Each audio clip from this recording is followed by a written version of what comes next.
Assalamualaikum teman-teman semua, Sampurasun. Selamat bergabung kembali di channel Info Australia, channel yang selalu update berita-berita yang ada di Australia, dan saya juga bakalan share informasi-informasi menarik seputaran di Australia. Jadi it's all about Australia teman-teman. Nah, di konten kali ini saya bakalan bahas mengenai ada agent nakal di Indonesia yang katanya bisa memberangkatkan kerja ke Australia dengan biaya nyampe 100 juta. Wow. Jadi simak videonya teman-teman, jangan di skip biar informasinya masuk full ke teman-teman dan gak ada missing part, oke? So, mari kita mulai teman-teman. Banyak sekali teman-teman di Indonesia yang ngebet sekali pengen kerja di Australia. Sedangkan di Indonesia itu saya sudah menjelaskan berkali-kali di video sebelumnya. Sampai sekarang ini di Indonesia itu belum ada agen resmi yang bisa memberangkatkan kerja secara legal ke Australia. Jadi kalau ada yang mengatakan agen bisa memberangkatkan kerja ke Australia, itu menggunakan visa apa teman-teman? Pertanyaan, oke? Biasanya si agen itu menggunakan visa turis teman-teman, visa subclass 600. Sedangkan visa turis itu tidak boleh digunakan untuk bekerja. Kalau digunakan untuk bekerja, itu ilegal teman-teman. Oke, sekarang gini, saya rangkum kontennya biar nggak terlalu panjang.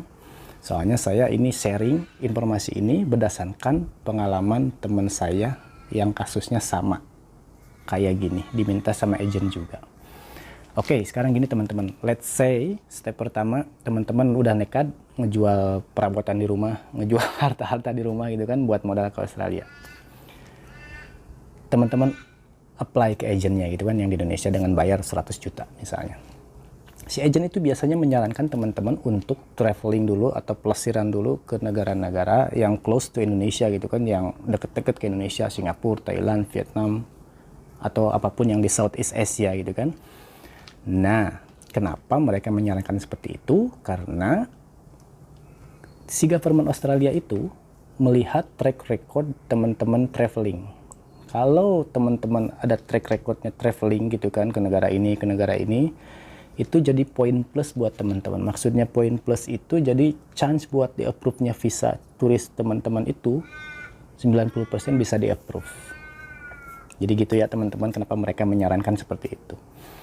Oke, sekarang gini, teman-teman let's say visanya di approve, visa kerjanya. Dan kenapa si agent berani menjanjikan kerja ke Australia? Jadi si agent itu sudah ada koneksi di Australia teman-teman. Jadi dia ada yang orang kerjasama gitu ya, bahasa halusnya kerjasama. Kalau bahasa nggak bagusnya apa ya, kong kali kong. Jadi dia udah kong kali kong sama orang yang di Australia gitu kan. Udah kontak-kontak masalah kerja ini. Oke, misalnya teman-teman visa di approve, visa turisnya, dan teman-teman datanglah ke Australia. Nah, teman-teman datang ke Australia ini, teman-teman itu pasti diarahin sama si agennya begini. Nah, teman-teman pasti ditampung sama orang yang ada di Australia ini, si agen yang di Australia ini teman-teman. Teman-teman masuk ke rumahnya gitu kan, tapi di rumahnya juga pasti bayar, teman-teman harus bayar, soalnya ya benefit juga buat dianya juga gitu kan, nampung orang, terus mempekerjakan orang ke tempat lain. Nah, umumnya mereka itu bekerja di perkebunan teman-teman. Jadi orang-orang yang ilegal itu umumnya bekerja di tempat perkebunan teman-teman. Dengan gaji, saya juga dapat info dari teman saya waktu itu, dengan gaji sekitaran $20 sampai $25 per hour teman-teman. Oke, nah kerjanya itu dari pagi sampai sore, ya lumayan 8 jam sampai 10 jam. Kalau harvest season, kalau musim panen. Nah kalau seasonnya nggak panen, biasanya di-cut jamnya teman-teman. Teman-teman biasanya kerja cuma 3 hari seminggu, 2 hari seminggu, tergantung musim panennya. Misalnya bulan ini musim panen anggur, bulan ini musim panen apa gitu kan, labu itu apalah gitu ya. Jadi tergantung seasonnya teman-teman. Mending kalau teman-teman kerja fullnya ya bagus gitu kan, kalau kerja dapat full gitu kan. Oke, sekarang gini, step berikutnya teman-teman sudah menetap di Australia 3 bulan menggunakan visa Australia dan kerja juga secara ilegal.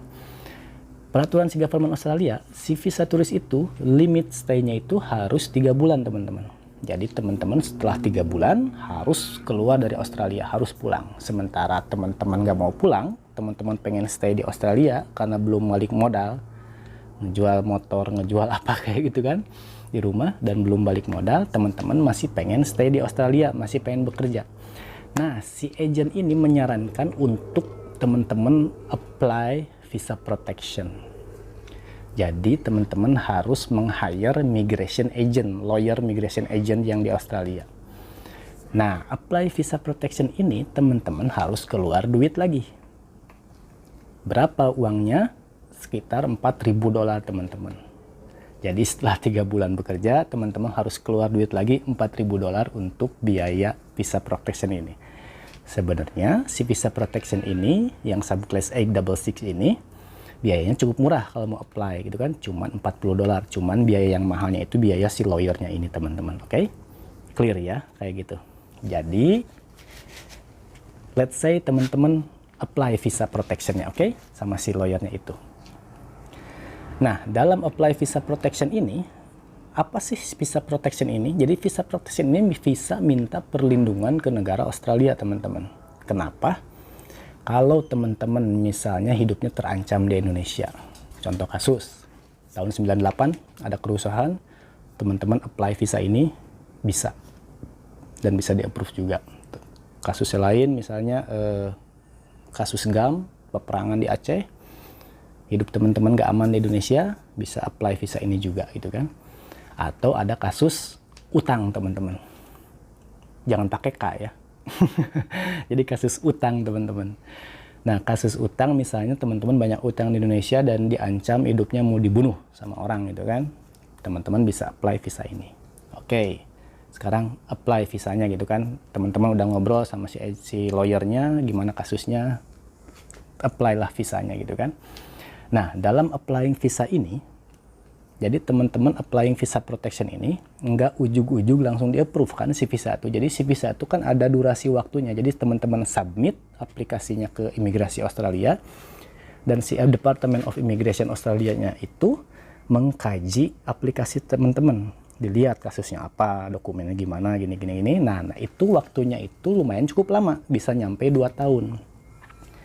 Jadi sebelum visa protectionnya di-approve itu kan ada durasi waktunya tuh nunggu.